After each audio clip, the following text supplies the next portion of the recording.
Setelah melakukan perjanjian antara Nabi Musa dan Fir'aun, mereka pun berkumpul di istana. Para tukang sihir datang menemui Fir'aun menuju istana. Fir'aun memerintahkan mereka untuk berdiri. Kemudian Fir'aun mulai berjalan-jalan di antara mereka sambil mengamati wajah mereka dan pakaian mereka. Fir'aun tampak terdiam memikirkan sesuatu dan tiba-tiba ia berdiri dan berkata, "Wahai para tukang sihir, kami sekarang menghadapi masalah yang kecil dan kami telah memerintahkan agar kalian dihadirkan untuk memecahkan masalah itu." Fir'aun kembali berkata, "Salah seorang lelaki datang kepada kami dan ia mengaku utusan Allah, seorang lelaki yang bernama Musa dan bersama saudaranya Harun. Musa ini adalah tukang sihir yang mahir, lebih tangkas dan lebih hebat dari Harun. Oleh karena itu, kalian harus mengalahkannya dengan kekalahan yang telak sehingga ia tidak mampu lagi mengangkat kepalanya karena rasa malu." Para tukang sihir tetap menundukkan kepalanya dan mereka terdiam. Fir'aun berkata, "Mengapa seseorang di antara kalian tidak bertanya kepadaku tentang sihirnya Musa?" Salah seorang tukang sihir dengan tenang berkata, "Kami menunggu Tuan yang agung menceritakannya kepada kami. Kami tidak ingin memutus pembicaraanmu, wahai Tuan."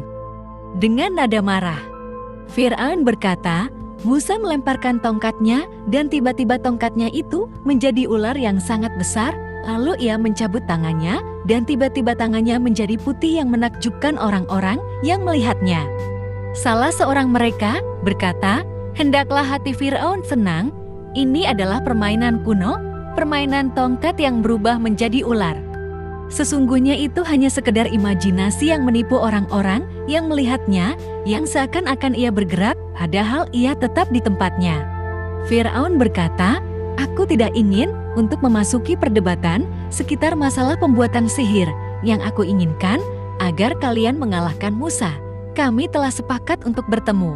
Masyarakat Mesir semuanya akan berkumpul, mereka akan menyaksikan kalian saat kalian mengalahkannya. Oleh karena itu, kalian harus dapat mengalahkannya." Lalu salah seorang dari tukang sihir meminta jaminan upah kepada Firaun jika mereka menang. Mendengar hal itu, tentu Firaun berkata sudah menyiapkan hadiah yang besar untuk mereka, namun tidak tahu apa yang ada di benak Firaun, karena ia sudah banyak berbohong pada rakyat kecil. Kemudian datanglah hari yang dijanjikan. Orang-orang berbondong-bondong keluar dari rumah. Mereka membicarakan tentang pertemuan antara Nabi Musa dan Fir'aun. Mereka menuju ke tempat perayaan sejak pagi hari. Nabi Musa pergi dalam keadaan tenang. Kemudian para utusan tukang sihir datang ke istana Fir'aun. Ketika semua berkumpul, Fir'aun memerintahkan agar mereka semua menemuinya. Ketika masuk menemui Fir'aun, para tukang sihir sujud kepadanya. Tidak ada seorang pun di Mesir yang tidak mengetahui tentang peristiwa itu. Orang-orang begitu gembira ketika para tukang sihir itu datang, sebagaimana mereka juga gembira ketika melihat Fir'aun datang. Namun keheningan menyelimuti tempat itu ketika Nabi Musa dan Nabi Harun datang. Tempat perayaan itu diadakan di tempat terbuka yang hanya ditutupi oleh payung Fir'aun yang melindungi kepalanya dari terik matahari. Fir'aun berdiri di tengah-tengah tentaranya. Ia memakai emas dan permata. Sementara itu, Nabi Musa berdiri dengan tenang. Keadaan saat itu benar-benar hening. Kemudian para tukang sihir maju menemui Musa. Mereka berkata kepada Musa, "Apakah engkau yang pertama kali melempar atau kami yang pertama kali melempar?" Musa berkata, "Kalianlah yang pertama kali melempar." Para tukang sihir berkata, "Demi kemuliaan Fir'aun, sesungguhnya kami akan menang." Musa berkata, "Celakalah kalian. Janganlah kalian membuat dusta kepada Allah. Niscaya Dia akan mendatangkan siksa bagi kalian." Para tukang sihir itu mulai melemparkan tongkat-tongkat mereka dan tali-tali mereka. Tiba-tiba arena itu dipenuhi dengan ular-ular. Mereka menipu dan menyihir pandangan orang-orang yang melihatnya. Orang-orang yang melihat sihir itu merasa takut karena mereka mendatangkan sihir yang besar. Orang-orang merasa gembira dan Fir'aun pun menampakkan senyumnya. Ia berkata dalam dirinya, "Sungguh hari ini adalah hari pembalasan atas Musa." Nabi Musa saat ia berdiri dengan bajunya yang sederhana bersama saudaranya di hadapan kumpulan manusia yang banyak dari para pengawal dan tentara Firaun, ketika Musa merasakan ketakutan tersebut. Maka cahaya yang terang menembus dalam dirinya dan Allah mengilhamkan kepadanya. Kami berkata, "Janganlah kamu takut, sesungguhnya kamulah yang paling unggul, dan lemparkanlah apa yang ada di tangan kananmu, niscaya ia akan menelan apa yang mereka perbuat." Sesungguhnya apa yang mereka perbuat itu adalah tipu daya tukang sihir belaka, dan tidak akan menang tukang sihir itu dari mana saja ia datang. Quran Surah Toha ayat 68-69. Musa merasa senang ketika mendengar Allah menenangkannya. Nabi Musa dapat mengendalikan dirinya. Kemudian beliau mengangkat tongkatnya dan melemparkannya. Sebelum tongkat itu menyentuh tanah, tiba-tiba terjadilah suatu mukjizat. Orang-orang dan para tukang sihir Firaun, bahkan Firaun sendiri, menyaksikan sesuatu yang belum pernah mereka saksikan di dunia. Biasanya seorang tukang sihir dapat menipu pandangan manusia dan memperdaya mereka seolah-olah ada ular yang bergerak padahal ia tetap di tempatnya. Tetapi apa yang terjadi saat itu adalah sesuatu yang benar-benar berbeda. Belum sampai tongkat Nabi Musa menyentuh tanah, sehingga ia berubah menjadi ular yang besar dan sangat gesit. Tiba-tiba ular ini menuju ke tali-tali tukang sihir dan tongkat-tongkat mereka yang bergerak, dan ia mulai memakannya satu persatu. Tongkat Nabi Musa memakan tali-tali tukang sihir dan tongkat-tongkat mereka dengan cepat. Belum berselang beberapa menit, sehingga arena itu kosong dari tali-tali tukang sihir dan tongkat-tongkat mereka. Tongkat-tongkat dan tali-tali tukang sihir tersembunyi dalam perut tongkat Nabi Musa. Dan bergeraklah ular yang besar menuju Nabi Musa, lalu beliau mengulurkan tangannya dan tiba-tiba ular itu berubah menjadi tongkat.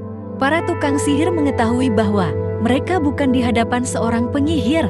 Mereka sebenarnya adalah tokoh-tokoh sihir dan para pakar dalam hal itu di zaman mereka. Tetapi apa yang mereka saksikan saat ini bukan termasuk sihir. Itu adalah mukjizat dari Allah Subhanahu wa Ta'ala. Akhirnya, para tukang sihir itu sujud di atas tanah. Mereka berkata, "Kami beriman kepada Tuhan pengatur alam semesta, Tuhan yang diyakini oleh Musa dan Harun." Orang-orang Mesir dan anak-anak Bani Israel menyaksikan mukjizat yang mengagumkan ini. Mereka melihat bagaimana tukang sihir Firaun sujud kepada Musa dan Harun. Firaun menyaksikan bahwa bola itu kini berada di tangan Musa dan Harun. Lalu ia bangkit dari duduknya dan berteriak di depan tukang sihir, "Bagaimana kalian beriman kepadanya sebelum aku memberi izin kepada kalian?" Para tukang sihir berkata, "Untuk beriman tidak perlu izin." Firaun berkata, "Kalau begitu ini adalah persekongkolan yang jelas. Sesungguhnya Musa adalah guru kalian yang mengajari kalian sihir. Sungguh tangan-tangan kalian dan kaki-kaki kalian akan diputus dan kalian akan disalib.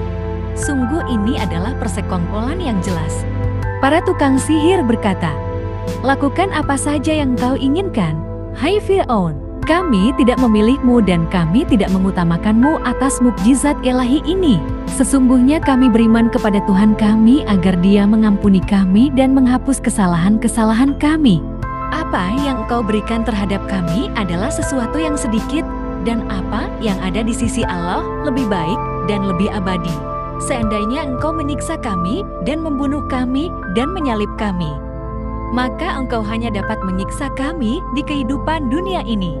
Tentu kehidupan dunia tidak dapat dibandingkan dengan kehidupan akhirat. Kami hanya ingin mendapatkan pengampunan dari Allah dan memasuki surga." Kemudian Firaun mengeluarkan perintahnya untuk menyalib semua tukang sihir. Ketika menyaksikan peristiwa tersebut, orang-orang menjadi ketakutan. Mereka berdoa, "Ya Tuhan kami, limpahkanlah kesabaran kepada kami dan wafatkanlah kami dalam keadaan berserah diri kepadamu." Kejadian itu Allah ceritakan dalam Al-Quran Surah Al-A'raf ayat 115-126. Lalu tersebarlah peristiwa itu di seluruh penjuru Mesir, peristiwa tentang mukjizat Nabi Musa dan kalahnya Firaun di hadapan rakyatnya. Para rezim Firaun memencarkan pasukannya di seluruh kota Mesir untuk mendapatkan informasi dari rakyat Mesir mengenai Fir'aun. Lalu, mereka menggantung para tukang sihir yang beriman itu di hadapan umum rakyat Mesir untuk menakuti mereka. Meski tukang sihir itu disiksa di dunia, mereka sudah menjadi hamba Allah dan wali Allah, mereka mulia di sisi Allah, dan mereka termasuk orang-orang yang beruntung. Kemudian Haman, ketua para menteri, berkata kepada Fir'aun, "Apakah kita akan membiarkan Musa dan kaumnya untuk membuat kerusakan di muka bumi dan mereka mengalihkan ibadah kepada selainmu?" Fir'aun berkata, "Sungguh engkau dapat membaca pikiranku, wahai Haman. Kita akan membunuh anak-anak mereka dan akan mempermalukan perempuan-perempuan mereka. Aku memiliki kekuasaan di atas mereka." Bukannya berpikir dan merenung, Fir'aun semakin melakukan kehancuran, terutama pada Bani Israel. Pasukan Fir'aun pergi untuk membunuh anak laki-laki dari Bani Israel dan menodai kehormatan wanita-wanita mereka, serta memenjarakan siapapun yang menentang. Musa berdiri menyaksikan apa yang terjadi tanpa mampu turut campur dan tanpa mampu mencegahnya. Yang beliau lakukan hanya memerintahkan kaumnya untuk bersabar. Beliau memerintahkan mereka untuk meminta pertolongan kepada Allah dan bersabar atas segala ujian. Beliau mengingatkan kaumnya terhadap tukang sihir yang beriman dan sabar akan apa yang menimpa diri mereka. Nabi Musa memberitahu mereka bahwa tentara-tentara Fir'aun berbuat aniaya di muka bumi yang seakan-akan bumi adalah milik khusus mereka. Sebenarnya Allah akan mewariskan bumi kepada orang-orang yang bertakwa. Namun intimidasi yang dilakukan Fir'aun sangat mempengaruhi jiwa Bani Israel sehingga mereka merasakan derita dan pesimis. Mereka berkata kepada Musa, "Wahai Musa, kami sangat menderita sebelum kedatanganmu dan sesudah kedatanganmu, anak-anak dibunuh sebelum kedatanganmu dan sesudah kedatanganmu."